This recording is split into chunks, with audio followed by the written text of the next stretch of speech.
नमस्कार। सवाल देश का विद्रोही रोहन में आपका बहुत बहुत स्वागत है।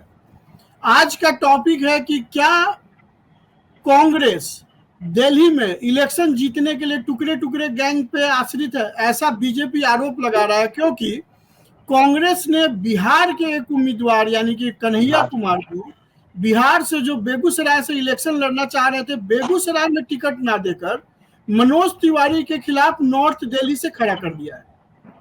अब इस टॉपिक पे बात करने के लिए मेरे साथ है सत्य प्रकाश जी, आपका बहुत बहुत स्वागत है। ये हाई कोर्ट के लॉयर हैं, इंडिपेंडेंट विचार देते हैं। डॉक्टर अविरल मलिक जी बीजेपी के स्पोक्स पर्सन है, आपका बहुत बहुत स्वागत है।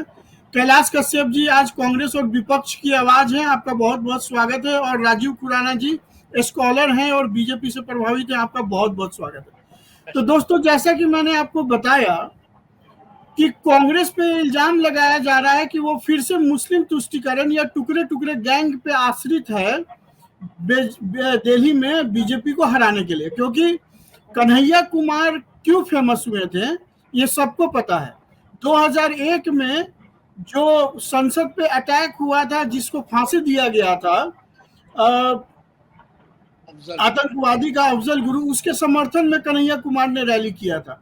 इसके अलावा 2006 में उन्होंने कश्मीरी अलगाववादियों के साथ मिलकर देश तुझे टुकड़े टुकड़े होंगे इंशाअल्लाह इंशाअल्लाह का नारा लगाया था। जेल भी गए थे और बहुत सारे केसेस भी होते उनके खिलाफ। तब से वो फेमस हुए थे और बेगूसराय उनकी कर्मभूमि है जहाँ पे वो काम कर रहे हैं। मनोज तिवारी भी बिहार से ही आते हैं, लेकिन मनोज तिवारी के साथ क्या है कि वो एक सेलिब्रिटी हैं और उनके साथ एक सेलिब्रिटी का टैग लगा हुआ है। तो वो दिल्ली मुंबई कहीं पे भी मतलब कि उनकी प्रभाव है। और बिहार में, चूंकि दिल्ली में बिहारी लोग बहुत ज्यादा हैं, तो उनका यहाँ पे बहुत ही इम्पोर्टेंस है और एक टाइम पे वो बीजेपी के अध्यक्ष भी रहे हैं दिल्ली से। तो आइए इसी टॉपिक को ठीक से समझते हैं और इसको डिकोड करते हैं। सबसे पहले मैं जाता हूं डॉक्टर अविरल मलिक जी के पास। डॉक्टर अविरल जी, क्या कन्हैया कुमार से आपको डर लग रहा है? क्या लग रहा है कि कन्हैया कुमार जिस तरीके से फेमस हैं वो मनोज तिवारी के फेमस पर्सनालिटी होने पे भारी पड़ जाएंगे, सेलिब्रिटी पर्सनालिटी पे भारी पड़ेंगे? नहीं, देखिए, आपने दो चीजें कही हैं।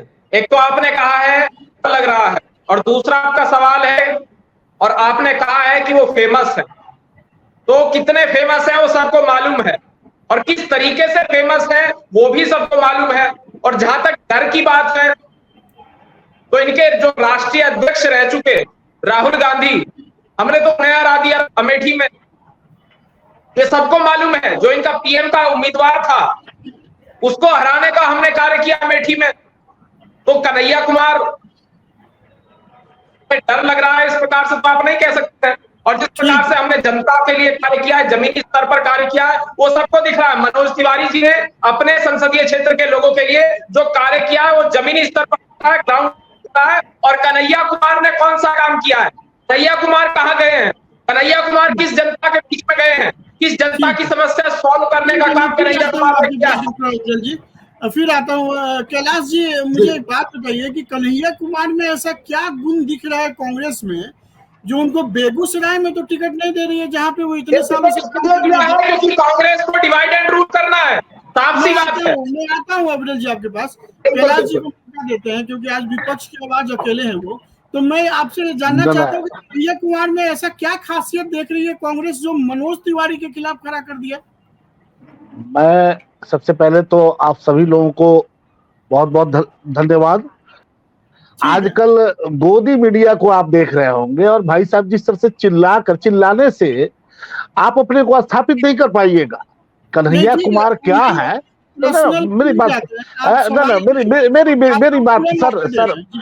सर मेरी बात सुन लिया जाए।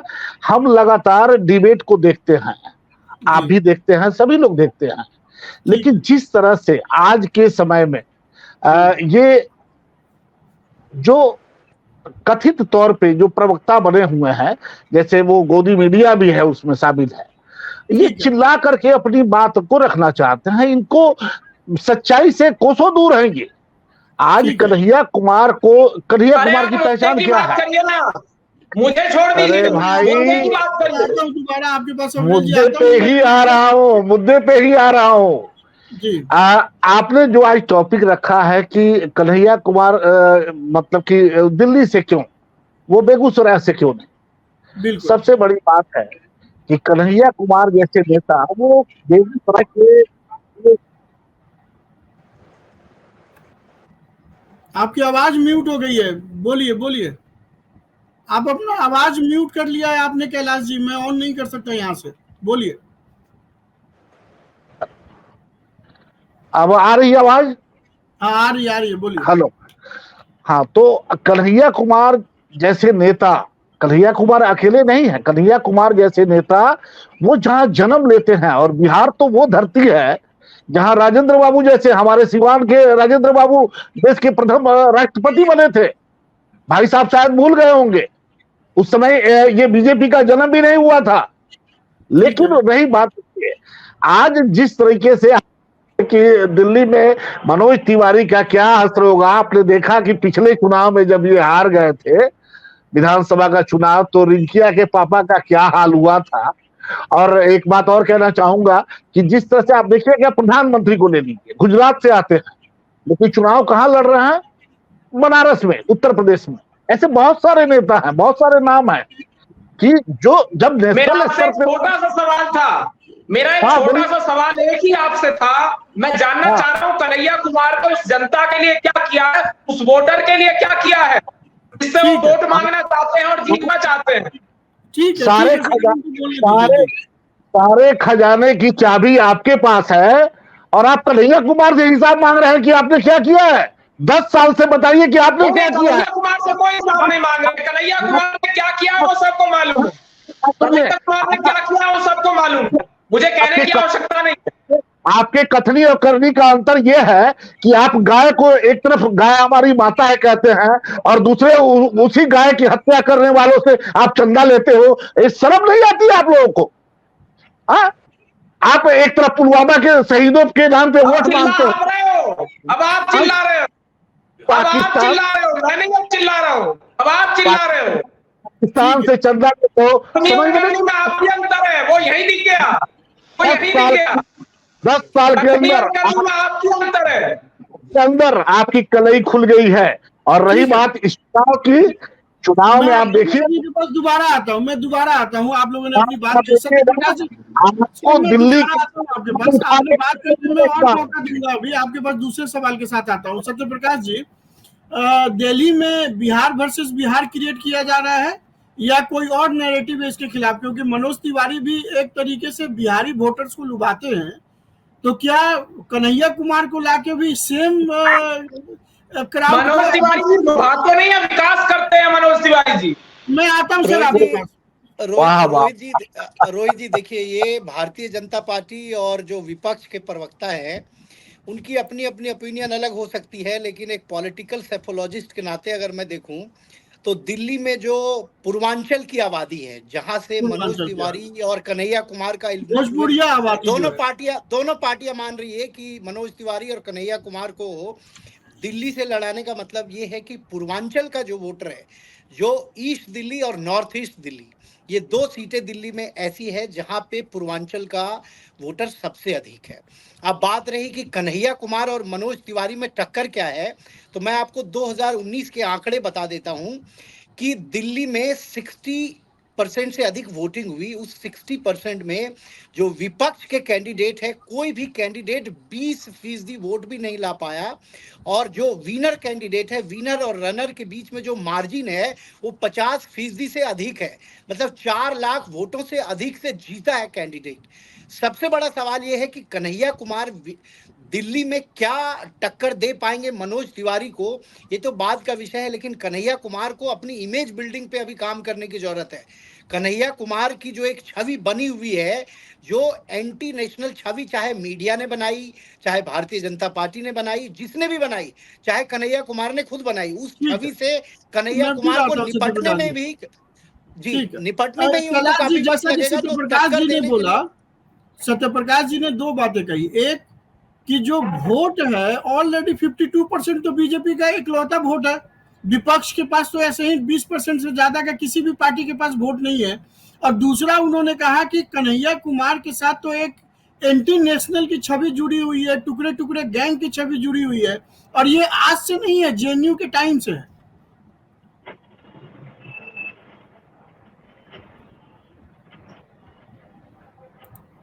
आपको आवाज जा रही है कैलाश जी? हाँ, आवाज आ रही है। जी हमसे बताइए। हमसे पूछा आपने? हाँ, आपसे पूछा हमने। देखिए, जहां से अभी कन्हैया कुमार और मनोज तिवारी ये दोनों लड़ने वाले हैं, अभी भाई साहब ने बताया कि वहां पे बिहार के लोगों की संख्या ज्यादा है। ठीक है। ये देखिए, अभी क्या है कि 10 साल से मोदी जी सत्ता में है, और ठीक 10 है। साल लगातार जो जुमलों की बारिश हो रही है। आप ठीक है। शुरू से आप 14 के इनके आप घोषणा पत्र को उठा के देख लीजिए, इन्होंने क्या कहा जुमलों की था। बारिश नहीं हो रही है, विकास की बरसात हो रही है। बस डॉक्टर सुन साहब, तो आता हूँ आपके पास, एक बार उनको बोल लेने दीजिए, क्योंकि विपक्ष से वो अकेले हैं तो फिर वो नाइंसाफी हो जाएगी। अब बोलने दीजिए। सच्चाई सुनने में डर बिल्कुल लगता है। नाइंसाफी हम नहीं करेंगे। 14 के बाद 14 में जिस तरह से आपने कहा था कि हम अच्छे दिनों की शुरुआत, अच्छे दिन लाएंगे, और जब प्रधानमंत्री नरेंद्र मोदी पहली बार सदन में गए थे तो पूरे देश के साथ बिहार के लोगों को भी लगा था कि जो 70 साल से कुशासन या भ्रष्टाचार चरम सीमा पे दिखाई दे रहा था, यही व्यक्ति है कि इससे यह मुक्ति दिलाएगा। लेकिन क्या हुआ, उसके जस्ट उल्टा हुआ। आप देख सकते हैं कि किस तरीके से लोगों को छला गया, अच्छे दिनों के सपने दिखाए गए। क्या यही अच्छा दिन था कि 10 रुपए की दवाई 110 रुपए में मिल रही है? क्या यही अच्छा दिन कि आज देश में कहीं अकाल नहीं था सरसों तेल का, लेकिन 200 रुपए लीटर यहां सरसों तेल बिका? क्या यही अच्छा दिन था? 4 साल में आप राजीव खुराना जी कुछ बोलना चाहते हैं, फिर मैं सत्य प्रकाश जी के पास आता हूँ। एक मिनट सर। और अब बिहार के लोग देखिए, होता क्या कि बिहार में देश में, हेलो, हाँ बोलिए बोलिए बोलिए बोलिए। हाँ, बिहार की बात कर रहा हूं कि बिहार के जो लोग हैं वहां पे, वो सच्चाई से अवगत हो चुके हैं। 10 साल में सच्चाई से अवगत हो चुके हैं, और उन्हें ठीक है। फिर मैं आता हूँ, और भी पॉइंट्स होंगे अभी। खुराना साहब, आप कुछ बोलना चाह रहे थे, फिर मैं सत्य प्रकाश जी के पास आता हूँ। मैं इसको किसी और परिप्रेक्ष्य में देख रहा हूँ। दिल्ली के अंदर एक टुकड़े टुकड़े गैंग वाला जो छात्र संघ की राजनीति करता था, उसको लाने के पीछे क्या कई कारण है। क्या दिल्ली में जगदीश टाइटलर, लवली, अपना जो पुराने महाबल मिश्रा, क्या है संदीप, ये इतने बड़े बड़े खिलाड़ी होते हुए भी एक्चुअली क्या है, इन्होंने लड़ने से इनकार कर दिया है। प्रॉब्लम क्या है? अगर आपने अभी गौरव वल्लभ का एक तो जोर से बोलिए खुराना साहब, क्या जोर से बोलिए। किसी को टिकट दी और वो विदेश भाग गया और बोला मैं नहीं वापस आऊंगा। कांग्रेस को इस समय टिकट के लाले पड़े हुए, कोई लेने वाला नहीं है। कन्हैया कुमार को उस टिकट खराद में दी गई है, क्योंकि जीतना तो है नहीं, इसीलिए टुकड़े टुकड़े गैंग करके जो यूथ है वामपंथी टाइप के, उनपे थोड़ा सा वो जमाने के लिए किया है। क्या दिल्ली में कांग्रेस के बाद लीडरों की कमी है? बिल्कुल नहीं है। ठीक है सर, आपका पॉइंट क्लियर हो गया। अब रिपीट हो रहा है, मैं फिर आता हूँ आपके पास। सत्यप्रकाश जी, आप कुछ बोलना चाह रहे थे?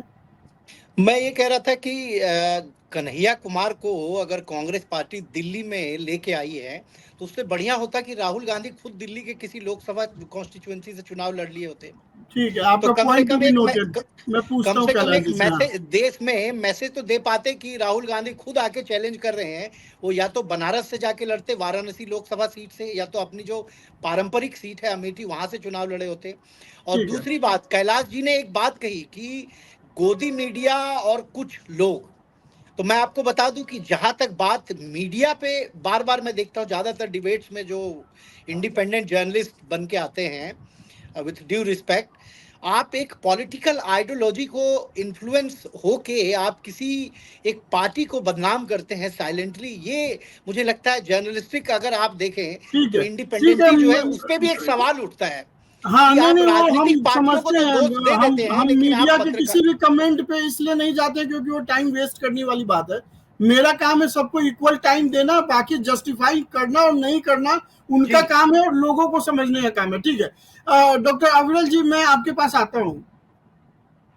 देखिए 52% वोट है, वन साइडेड वोट है बीजेपी के पास लोकसभा चुनाव में, बट इसका क्रेडिट कहीं से भी मनोज तिवारी के पर्सनल कैपेबिलिटी पे नहीं है। मैं वापस आ रहा हूँ। 62 सीटें आम आदमी पार्टी ने विधानसभा में जीती। 62 सीटें जीतने के बाद उन सारे विधानसभा में आम आदमी पार्टी पीछे गई है लोकसभा में। ये समझने वाली बात है कि जो पार्लियामेंट्री इलेक्शन होती है उसमें जो वोटर्स है उनकी रिक्वायरमेंट, उनकी चॉइस अलग होती है। दोबारा आता हूँ, विधानसभा के चुनाव होते हैं। मेरा सवाल हो जाए तो जो ये 52% का जो आपका मार्जिन है वो मान के चला जा रहा है कि वो मोदी जी की वजह से है, ना कि मनोज तिवारी की वजह से है, क्योंकि मनोज तिवारी भी तो दिल्ली के नहीं है, वो भी तो बिहार के हैं, आपने भी तो उनको इंपोर्ट किया हुआ है।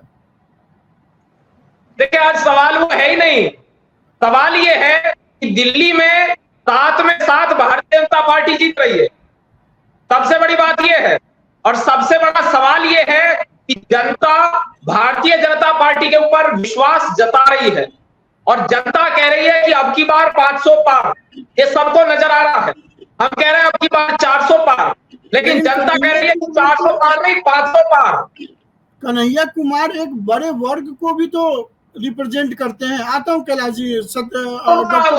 बिल्कुल सच बात है आपका, आपकी बिल्कुल सही बात है। उनका एक बड़ा वर्ग है, वो कौन सा वर्ग है वो सबको मालूम है, वो कौन सा वर्ग है उस वर्ग को सब जानते हैं। ठीक है डॉक्टर साहब के पास आता हूँ। कैलाश जी कुछ बोलना चाह रहे हैं, पहले आप अपना अनम्यूट कर लीजिए सर। हाँ बोलिए। ये बार बार हो जा रहा है। हाँ, ये मैं कह रहा था कि अभी भाई साहब ने कहा कि अब की बार 400 पार, तो ये तो नारा ऐसा है। हमने तो हमारे बिहार में आइए ना, नीतीश कुमार जो आपके सहयोगी हैं उन्होंने कह दिया कि 4000 पार, ऐसे ही दे दिए 4000, बनाओ जितना करना है। आपने सोचा भी नहीं होगा कि 4000 हमको मिलने जा रहा है संसदीय सीट, 4000 नीतीश कुमार ने दे दिया। अब क्या चाहिए यार, डर किस बात का है? अगर कन्हैया कुमार दिल्ली से लड़ना चाहते हैं, किस बात का डर है? देखिए सच्चाई क्या है, किस बात का डर है? सच्चाई देखिए ना, मैं थोड़ा सा बस तुरंत खत्म करूंगा। कोई नहीं डर रहा है कन्हैया कुमार से, कोई नहीं डर रहा है कन्हैया कुमार से, फिर आपको जान लीजिए। अभी जान सब लोग रहे हैं कि कांग्रेस पार्टी का क्या रवैया है। जैसे ये चुनाव नजदीक आता जा रहा है, मोदी जी को समझ में आ रहा है कि 10 साल जिस तरह से उन्होंने विकास किया है, जनता उनके बारे में क्या सोच रही है। 400 पार तो दूर की बात है, अगर 300 भी आ जाए तो बहुत है। और रही बात, एक बात याद, 300 भी आ जाएगी तब भी तो सरकार बन जाएगी। अरे मैं तो एक बड़ी अच्छी बात इन्होंने कह दी कि 300 भी आ जाए तो मतलब अगर आपका धन्यवाद, आप हमारी सरकार बन जाएगी। मैं खत्म कर रहा हूँ अपनी बात को, एक करके प्लीज। विपक्ष भी कह रहा है, अगर मैं कांग्रेस के प्रवक्ता भी कह रहे हैं यहाँ बैठकर कि 300 पार हो जाएगा, और हम कह रहे हैं 400 पार, जनता कह रही है 500 पार, कांग्रेस कह रही है 300 पार। आता हूँ आपके पास, मैं खत्म कर रहा हूँ। बोलिए। 300 आ जाए बहुत है, मैं 300 नहीं, मैं ये भी कह रहा हूँ, और सामने वकील साहब बैठे हुए हैं कि अगर 200 सीटें भी आ गई बीजेपी को तो प्रधानमंत्री मोदी ही बनेगा, क्योंकि उसके पास जो जादू है, जो ये पैसे का जादू है, जो खरीद फरोख्त करने का जादू है, वो उस समय चालू हो जाएगा। और आप देखिएगा प्रधानमंत्री तो बनेगा मोदी, चाहे वो 200 सीटें हो, लेकिन मोदी जी को दुश्मन की जरूरत नहीं है। जिस दिन 200 और 250 पे मोदी जी सिमट गए, बीजेपी में बैठे लोग इनके साथ क्या करेंगे, अब याद रखिएगा। ठीक है अविरल जी आप जवाब दीजिए इनका, आप जवाब दीजिए। अविरल जी आप जवाब दीजिए। इनका कहना है कि अगर बीजेपी कमजोर हुई तो मोदी को इनके घर में ही घेर लेंगे ये। देखिए विदाउट फैक्ट्स बोल रहे हैं, बोल सकते हैं। असल में ये कांग्रेस पार्टी पार्टी से बिलोंग करते हैं तो अपनी पार्टी का क्या रवैया रहता है इनकी पार्टी का, वो दर्शा रहे हैं, वो बता रहे हैं, क्योंकि इन्हें अपनी पार्टी की तो नॉलेज होगी। और जहां तक भारतीय जनता पार्टी की बात है, तो जनता इस बात को स्पष्ट कह रही है कि 500 पार एनडीए जा रहा है। और यूपीए की चिंता करें, इनकी गठबंधन की चिंता करें, डबल डिजिट में नहीं जा रहा है इनकी गठबंधन, डबल डिजिट नहीं आएगी। सत्य प्रकाश जी के पास आता हूं। 4000 पार की। रोहित जी देखिए आज का जो डिबेट का मुद्दा है वो है कन्हैया कुमार का दिल्ली में लाना।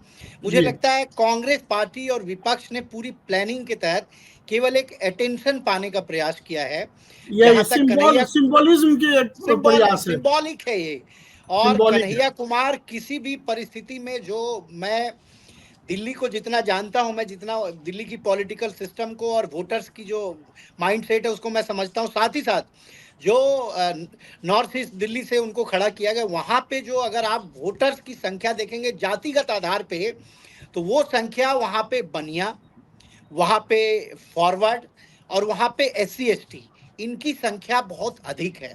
साथ ही साथ जो मुस्लिम वोटर्स है, जो आम आदमी पार्टी के डेडिकेटेड वोटर्स हैं और कांग्रेस के, वो वोटर तो टर्न हो जाएंगे, लेकिन जो बाकी के वोटर्स हैं वो टर्न होते हैं कांग्रेस के पक्ष में या नहीं होते हैं आम आदमी पार्टी के नाम पे। ये बहुत बड़ी समस्या विपक्ष के सामने भी और कांग्रेस पार्टी के सामने, क्योंकि कांग्रेस पार्टी ने कन्हैया कुमार को उम्मीदवार तो बना दिया, लेकिन जनता और जो वोटर्स है उनके दिमाग में वो छवि कैसे हटा पाएगी कि ये नेशनलिस्ट है, इसने JNU में भाषण दिया, कन्हैया कुमार की छवि ऐसी है। उस चीज से निकलने में कांग्रेस पार्टी और विपक्ष को काफी समय लगेगा।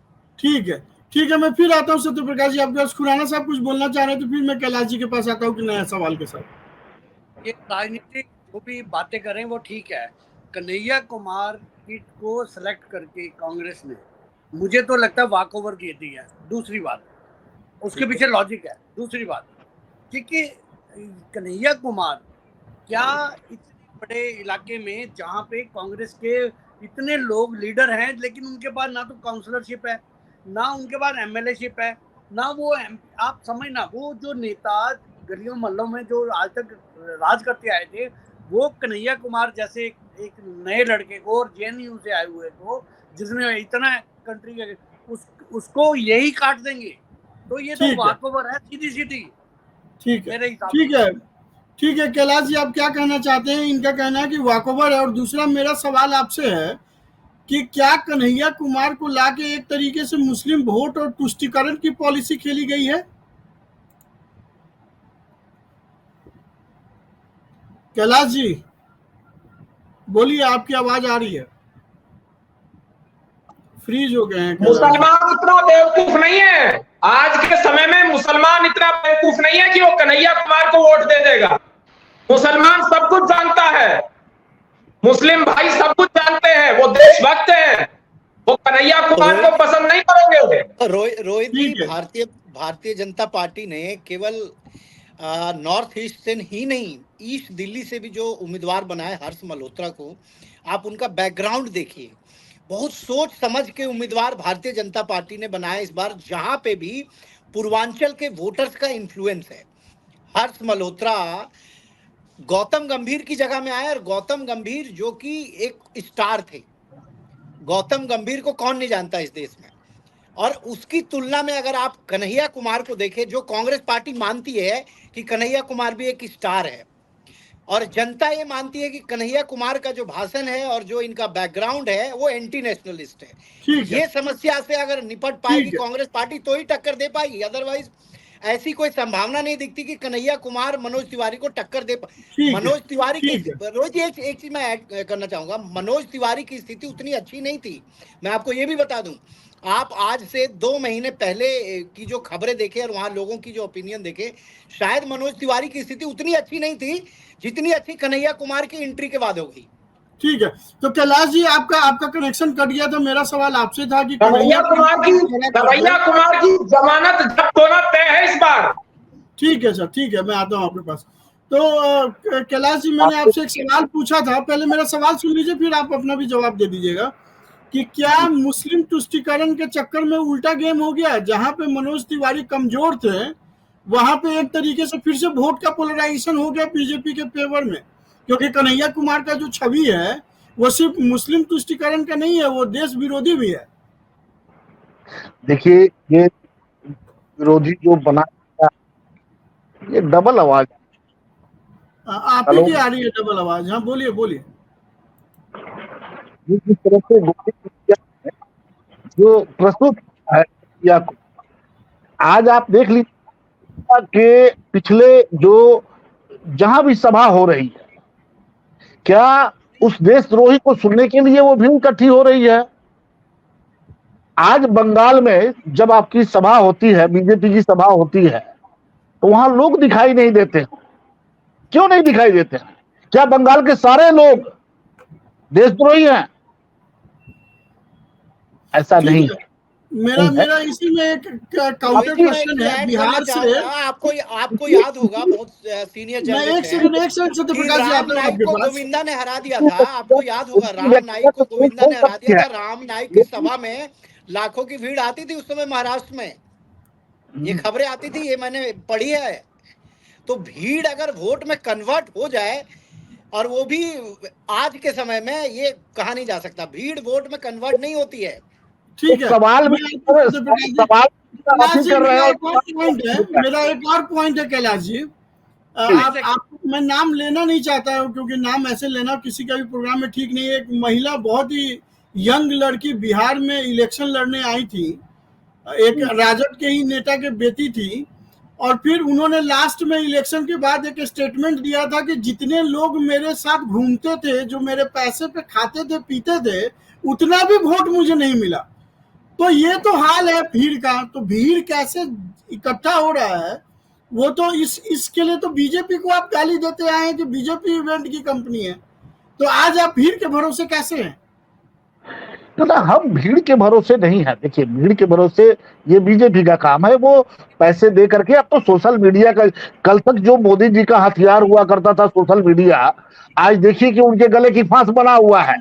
वो हर जगह का वो सब कुछ, जहां इनकी सभा होने वाली होती है वहां वो सोशल मीडिया वाले पहुंच जाते हैं। आपको कितने में लाया गया है भैया, पैसा अभी नहीं मिला है, मिलेगा कि नहीं मिलेगा ये बाद में, आप किसको सुनने आए हैं ये भी पता नहीं है, देश का प्रधानमंत्री कौन है ये भी पता नहीं है। तो ऐसे लोगों को इकट्ठा करके ये एक दिखाना चाहते हैं। अभी देखा हमने कि आज हेलीकॉप्टर से अब चल रहा है वो अंजना ओम कश्यप जी का, बड़ी प्लीज किसी और के नाम नहीं लेते हो, चैनल का नाम नहीं लेते हैं, ठीक है। हेलीकॉप्टर से ये प्रोग्राम चलाया जा रहा है, वो भी फेलियर हो रहा है। देखिए, समस्या क्या है कि आज जो देश के सामने जो समस्या मुंह बाएं खड़ी है, उस पर बात क्यों नहीं कर रहे हैं? 400 पार ऐसे हवा में हो जाएगा।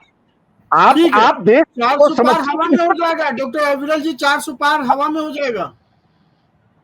तो हो तो रहा है 4000, तो नीतीश जी बोले कि 4000 हम आपको दे देंगे। नहीं होगा, जमीन पर होगा।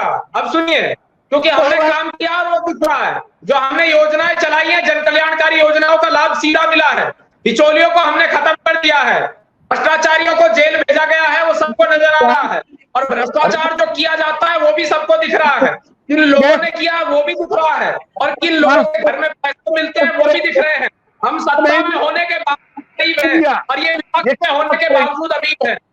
ये विपक्ष में होने के बावजूद अमीर है, हम सत्ता में होने के बावजूद गरीब है, ये सबको दिख रहा है। उसके साथ साथ वो भी दिख रहा था, धीरज साहब के घर में कैश बरामद हुआ था, जब गड्डियां निकल रही थी वो भी दिख रहा था। सब कुछ दिख रहा है, मुझे हंसी कुछ नहीं है। जब ये उछल कूद मचाते हैं तो बड़ी हंसी। हमारा सुशासन दिख रहा है, आपका कुशासन दिख रहा है, आपका भ्रष्टाचार दिख रहा है जो 60 साल का है, और हमारा विकास दिख रहा है जो कि 10 साल का है। भारत के लोग इतने बेवकूफ नहीं है जितना आप समझ रहे हैं। आपकी कलाई खुल गई है इलेक्ट्रल बॉन्ड को लेकर के। देश में लोगों का अपमान कृपया करके ना करें तो अच्छा रहेगा। इलेक्ट्रल बॉन्ड से पैसा आप खाओ और देश का अपमान हो रहा है। 10 रुपए की दवाई 110 रुपए में बिक रही है, देश का अपमान हो रहा है। गाय काटने वालों से चल रहा है। आप स्वच्छ भारत अभियान चलाया, कैसी बात कर रहे हैं यार? क्या बात की है? तुम्हारी कलाई खुल चुकी है और सारा देश देख रहा है। ऐसे 60 साल लूटा वो भी दिख रहा है, इमरजेंसी लगाई थी वो भी दिख रही है, लोकतंत्र की संविधान की हत्या की थी वो भी दिख रही है, कानून की हत्या की गई थी वो भी दिख रही है, सबको जेल में ठूसा था वो भी दिख रहा है, सब कुछ रहा है, छुपा कुछ नहीं है। जुडिशियरी को मुट्ठी में लिया था, प्रेस की बिजली काटी थी, सब कुछ नजर आ रहा है। आपके और के लिए काम किया है, इन्हें पीड़ा इस बात की है, हमने दे दिया। इन्हें इस बात की पीड़ा है, इन्हें इस बात की पीड़ा है कि हमने बिचौलियों को क्यों खत्म कर दिया। ये पीड़ा है इन्हें पेट में दर्द हो रहा है क्योंकि हमने विकास कर दिया। चुनाव हो रहा है, विकास की गंगा बह रही है। फिर मैं राजीव जी के पास आता हूँ, 30 सेकंड कैलाश जी को, फिर मैं राजीव जी के पास आता हूँ। राजीव जी के पास, जी बोलिए कैलाश जी। मैं ये पत्रकार महोदय बैठे हैं, मैं ये एक बात पूछ रहा हूँ, चलो पॉलिटिकल पार्टी का अपना क्लेम 400, 450, 500, 300 जो भी हो, पॉलिटिकल पार्टी का काम है क्लेम करना, वो करेंगी। लेकिन पीछे 27 सर्वे जो डिफरेंट मीडिया हाउसेज ने सॉरी डिफरेंट चैनल्स ने करे हैं, उन्होंने करे, जर्नलिस्ट ने करे हैं, उनके भी फिगर ऊपर नीचे 10, 20, 50 ऊपर नीचे आ रहे हैं। तो फिर उसके गोदी मीडिया समझते हैं ना। इट मींस सारे मिले हुए हैं। ठीक है, पब्लिक के मूड को डिनाई कर रहे हैं। ठीक है, पब्लिक के मूड को डिनाई कर रहे हैं कैलाश जी, आप पब्लिक के मूड को नहीं समझ पा रहे आप। पब्लिक के कर रहे हैं। आप दिल्ली की बात कर रहे थे, दिल्ली पे ही हम लोग आज चर्चा करने बैठे हुए हैं। लोकसभा में आपको 7 की 7 सीटें मिल जाती हैं, क्योंकि उस समय 19 में जो चुनाव हुआ था उस समय मोदी जी का चेहरा कुछ और था। आज जब 24 में जब हम सामने खड़े हैं तो बहुत कुछ आपकी कलम खुल चुकी है। दूसरी चीज, जब 7 सीटें आप दिल्ली में जीत जाते हैं, क्लीन स्वीप करते हैं, उसके बाद क्या होता है विधानसभा में, उसके बाद क्या होता है नगर पालिका में। तो अभी घबराने की जरूरत नहीं है, दिल्ली की ही जनता है, सब कुछ देख रही है। सत्यप्रकाश जी, आप क्या कहना चाहते हैं? जब सत्ता के बाहर सर, जब सत्ता के बाहर जब होते हैं तो आपको याद आता है कि दिल्ली को पूर्ण राज्य का दर्जा मिले, लेकिन सत्ता में आने के बाद चाहते हैं कि सब कुछ मेरे मुट्ठी में रहे। तो ये जनता देख रही है, जनता इतनी बेवकूफ नहीं है। रोहित जी, इन्होंने दिल्ली को पूर्ण राज दर्जा देने की बात कही। कॉन्स्टिट्यूशन का आर्टिकल 241 क्लियर है। सारा कानून आप लीजिएगा। ये एक आप सुन लीजिए, आप जो सवाल उठाते हैं, जब आप कह रहे थे कि इसे पूर्ण राज्य का दर्जा निश्चित वहां पे, आप अगर मेरी बात सुनेंगे तो मैं आपको बताऊं। आप अपनी बोलिए, अभी सब लोग म्यूट, जल्दी से बोलिए। हाँ, सब लोग म्यूट है, आप बोलिए। भारतीय जनता पार्टी भी पूर्ण राज्य की दर्जा मांगती थी, आम आदमी पार्टी भी मांग रही है, और उसके लिए एक कॉन्स्टिट्यूशनल प्रोविजन है। और जब आपको पता है, जब आप सत्ता में थे तो आपने नहीं किया, तो भारतीय जनता पार्टी इस चीज को क्यों करेगी? क्योंकि आज बहुमत पे नहीं, आज कन्हैया कुमार पे आते हैं वापस। नहीं, जो इन्होंने सवाल उठाया, बात रही कन्हैया कुमार वापस आते कन्हैया आज जो आपने डिबेट रखी है वो कन्हैया कुमार तक सीमित रखिए। कन्हैया कुमार दिल्ली में क्या प्रभाव डालेंगे ये तो आने वाला वक्त ही बता पाएगा। लेकिन कांग्रेस पार्टी और विपक्ष ने एक संदेश तो जरूर देने का प्रयास किया कि हम दिल्ली में कमजोर नहीं है। अब देखने वाली चीज है कि वो कमजोरी केवल एक हायर कैंडिडेट के थ्रू करते हैं या वोट में कन्वर्ट होती है, ये देखने वाली बात होगी। लेकिन कन्हैया कुमार ही केवल क्यों, दिल्ली की और सीटों पे डिबेट कीजिए ना, बाकी जो सीट है कन्हैया कुमार मुद्दा नहीं है दिल्ली में। ठीक है, तो कैलाश जी, कन्हैया कुमार ही क्यों बिहार से कन्हैया कुमार को इंपोर्ट किया गया? क्या किसी खास वर्ग को मैसेज दिया जा रहा है? देखिए, कोई खास वर्ग नहीं है। खास वर्ग ये है कि हमारे बिहार के बहुत सारे लोग वहां पे हैं, और बिहार के लोगों के साथ जिस तरीके से केंद्र की सरकार ने छल किया है, यहाँ पे 17 सालों जी, बिल्कुल छल हुआ है। पर आपको याद होना चाहिए कि प्रधानमंत्री का जब भाषण चल रहा था पटना के गांधी मैदान में, उन्होंने किस तरह से भाषण किया था, कितना दे दो, 10 लाख करोड़, ऐसे करते लंबा एक गए थे कि हम ये आपको देने जा रहे हैं। क्या मिला बिहार को? 17 सालों से जिसे आप जंगल राज कहते थे, उससे थोड़ा सा भी बिहार नहीं निकल पाया। आज एक मिनट सर, पूरा आज हवा थोड़ा सा हवा तेज चलती है, पुल गिर जाता है। 2019 के आंकड़ों को अगर आप देखेंगे ना लोकसभा में। मैं आता हूँ सत्य प्रकाश जी, पहले एक बार कंप्लीट कर लेनी चाहिए, मैं आता हूँ आपके पास। बोलिए। जिसने कहा कि आज धीरे धीरे लोग समझ रहे हैं, और बिहार के लोग जो वहां पे बैठे हुए हैं दिल्ली में, वो अपना भाग्य विधाता को खुद चुनेंगे। और ये डरे हुए लोग जो 10 साल में इनकी कलई 70 साल के तुलना करते हैं कि 70 साल बनाम 10 साल, 10 साल में इनकी कलई खुल चुकी है। बताता हूँ कौन डरा हुआ है। देखिए, आप सबसे एक बार भी बंगाल की व्यवस्था के बारे में नहीं बोले। जिस प्रकार से बंगाल में कानून व्यवस्था ध्वस्त हो चुकी है, उस विषय पर ये नहीं बोले। ये घबराए हुए हैं, भाग रहे हैं, उत्तर से दक्षिण, पूरब से पश्चिम में भाग रहे हैं। पूरे देश का दौरा कर लिया, बंगाल को छोड़कर, कांग्रेस शासित राज्यों को छोड़कर पूरा देश का दौरा कर चुके हैं। आप बंगाल दीजिए कैलाश जी 10 सेकेंड, मेरा एक पॉइंट है, 10 सेकेंड। छल तो तब भी बिहारियों के साथ हुआ था जब उनको बुला लिया गया था आनंद विहार, और कोई बस की व्यवस्था नहीं था कोरोना में, और उनको पैदल आना पड़ा था। वो भी छल हुआ था, और वो भी बिहारियों ने देखा है और झेला है। ठीक है, सत्य प्रकाश जी के पास आते हैं, क्या बोल रहे थे बताइए। मैं दिल्ली में जो गठबंधन है वो क्या कन्हैया कुमार के चेहरे पे चुनाव लड़ना चाह रही है या अरविंद केजरीवाल के चेहरे पे? दो चीजें सामने है। विपक्ष का जो लीडर है वो कन्हैया कुमार होगा यहाँ पे दिल्ली में फेस, या अरविंद केजरीवाल, क्योंकि अरविंद केजरीवाल की अब वो आइडेंटिटी तो रही नहीं, करप्शन फ्री, भ्रष्टाचार से मुक्ति, मैं भ्रष्ट नहीं हूँ। तो अब समस्या ये हो गई है यहाँ पे, क्योंकि अरविंद केजरीवाल जो प्रमुख लीडर है वो है जेल में, मनीष सिसोदिया है जेल में, संजय सिंह है बाहर। अब कन्हैया कुमार को विपक्ष प्रोजेक्ट करेगी या संजय सिंह को प्रोजेक्ट करेगी as a top leader of Delhi? ये समस्या विपक्ष के सामने है। मैं 2 सवाल के साथ कैलाश जी के पास जाता हूं, क्योंकि आपका कनेक्शन कट गया था। फिर मैं खुराना साहब आपके पास आता हूं, फिर अविरल जी के पास आता हूं। कैलाश जी, आपने कहा छल हुआ। छल तो तब भी बिहारियों के साथ हुआ था जब बिहारियों को आनंद विहार बुला लिया गया था कोरोना में, और फिर कोई इंतजाम नहीं था, उनको पैदल आना पड़ा था। वो भी दिन हमने देखा है। और जैसा कि सत्यप्रकाश जी ने कहा, क्या कांग्रेस का दिल्ली में या विपक्ष का दिल्ली में आइडेंटिटी क्राइसिस हो रखा है जिसकी वजह से कन्हैया कुमार को इंपोर्ट करना पड़ा? ऐसा कुछ नहीं है। जो बड़े नेता जो हैं वहां पे, और जिस तरह से लगा कि बिहार की जनता चाह रही थी कि कन्हैया कुमार यहाँ से आए, और कन्हैया कुमार कोई गांव मोहल्ले के लीडर नहीं है। कन्हैया की पहचान दिल्ली से बनी थी, जेएनयू से बनी थी। और उस समय उन्होंने जिस तरह से अपना भाषण दिया था, अब जो भी कहा हो, और अगर गलत कहा तो जिस तरह से अगर उन्होंने गलत कहा था, उसके लिए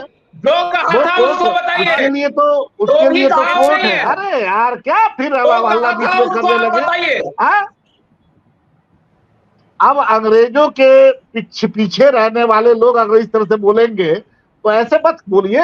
और जिस तरह से अभी बंगाल की मैं लाइन उस समय गठबंधन की नीति है, ये सबको दिख रहा है।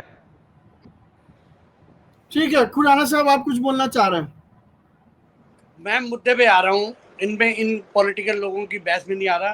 कन्हैया कुमार क्या कन्हैया कुमार को सिलेक्ट करना, जो मुस्लिमों को आप कह रहे हो, बिहारियों को, किसी सेगमेंट को आप, लेकिन कन्हैया कुमार के ऊपर जो वो ठप्पा लगा हुआ है देशद्रोह का, टुकड़े टुकड़े गैंग का, क्या मुस्लिम उनको वोट देंगे? क्या बिहारी उन्हें वोट देंगे? कतई नहीं देंगे। दूसरी बात, मान लो 1% मैं ये कहता हूँ कन्हैया कुमार जीत जाता है, ऐसे है नहीं कोई संभावना लाखों में, लेकिन अगर वो टुकड़े टुकड़े वाले संविधान के अंदर क्या ओथ लेगा कि मैं भारत की एकता की अखंडता की? ठीक है, तो इसी के साथ प्रोग्राम का समय समाप्त हो रहा है। मैं सत्यप्रकाश जी से एंडिंग कमेंट चाहूंगा, और प्लीज ये एंडिंग कमेंट में प्लीज एक दूसरे को डिस्टर्ब ना करें। 30 सेकेंड अपना एंडिंग कमेंट दे सत्यप्रकाश जी। रोहित जी, कन्हैया कुमार और राहुल गांधी, अरविंद केजरीवाल, नरेंद्र मोदी, ये दिल्ली में क्या प्रभाव डालेंगे, ये केवल कन्हैया कुमार के आने से तय नहीं हो पाएगी। जहां तक बात रही कि जिस लोकसभा कॉन्स्टिट्यूएंसी से उनको टिकट कांग्रेस पार्टी ने दिया है, उस कॉन्स्टिट्यूएंसी में कन्हैया कुमार कैसे परफॉर्म करते हैं और किस तरीके से कन्हैया कुमार बाकी के अन्य सीटों में अपनी प्रभाव के तहत कांग्रेस पार्टी को जिताते हैं, ये महत्वपूर्ण होगा। ठीक है, ठीक है। मैं राजीव खुराना जी के पास आऊंगा। Please Rajiv Khurana ji, 30 second uninterrupted. जिस जगह से कन्हैया कुमार खड़े हैं कांग्रेस के से, वहां पे आप पार्टी के वर्कर और आप पार्टी के एमएलए अपनी अलग से रोज मीटिंगें कर रहे हैं कि हम क्या करें। परेशान है वो लोग। काउंसलर, आप उस एरिया के जो जब से अनाउंस हुआ है तब से डेली 7:30 बजे मीटिंग होती है कहीं ना कहीं। ठीक है, यानी कि अंतर कला बहुत ज्यादा है। ठीक है, ठीक है। कैलाश जी, आपका 30 सेकंड अनइंटरप्टेड प्लीज। सर देखिए, अगर जिस तरह से राजीव जी ने कहा कि वो, तो बिल्कुल ये तो ऐसा लगता है कि एक वॉक ओवर मिला हुआ है, तो फिर क्या दिक्कत है? लड़ने दीजिए, जनता फैसला करेगी कि भाई किसको क्या करना है, किसको सदन में भेजना है और किसको वापस गांव भेजना है। तो इसमें घबराने की जरूरत नहीं है और कोई घबरा भी नहीं रहा है। अगर कन्हैया कुमार वहां से चुनाव लड़ते हैं, लोग उनको नहीं चाहते तो वो हारेंगे। इसमें इतना बौखलाने की भी जरूरत नहीं। देखिए, बौखलाहट दिखाई दे जाती है, बौखलाहट जो दिखाई दे जाती है कि किसमें बौखलाहट कितना। मेरे सवाल का जवाब दे दीजिए, क्योंकि 30 सेकंड आपका अनइंटरप्टेड है। आपके हिसाब से दिल्ली में विपक्ष कितनी सीटें ले रही है?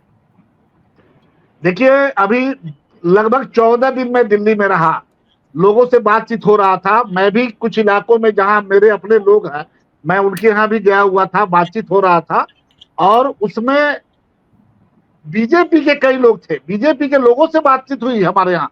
आप अपना अंदाजा बताइए, एक नंबर बताइए प्लीज। 2 से 3 सीट पे इस बार बीजेपी सिमट जाएगी। 2 से 3 सीट अगर आ जाए दिल्ली में तो फिर जो कहिए। 5 में से 7 सीट आएंगी ना भारतीय जनता पार्टी की, उस दिन फिर से डिबेट में बैठेंगे और आपकी वीडियो में रिकॉर्ड करके रखूंगा, उस दिन फिर दिखाऊंगा मैं आपको। ठीक है, आप 4 जून को कांग्रेस मुक्त भारत का निर्माण होना है, ये जनता ने मन बना लिया है। ठीक है, तो इसी के साथ आज का समय समाप्त होता है। जैसा कि हमने इस प्रोग्राम में डिकोड करने की कोशिश किया कि कन्हैया कुमार का दिल्ली आना बहुत सारे मुद्दा को एक साथ दिल्ली में लाता है। बहुत सारे विपक्ष में आइडेंटिटी क्राइसिस भी है और जैसा कि राजीव खुराना जी ने कहा कि इंटरनल फाइट भी बहुत ज्यादा है। अब कौन जीतता है कौन हारता है वो तो इलेक्शन के बाद ही पता चलेगा, लेकिन कन्हैया कुमार को लाकर दिल्ली का चुनाव जरूर इंटरेस्टिंग हो गया है। तो आज के लिए बस इतना ही। आप सभी प्रवक्ता का, डॉक्टर अविरल जी भाजपा से आपका बहुत बहुत धन्यवाद। कैलाश जी आपका बहुत बहुत धन्यवाद। खुराना जी आपका बहुत बहुत, प्रकाश जी आपका भी बहुत बहुत धन्यवाद। तो मैं सभी दर्शकों का धन्यवाद करता हूं और आज के साथ इस प्रोग्राम को यहीं समाप्त करता हूं। नमस्कार।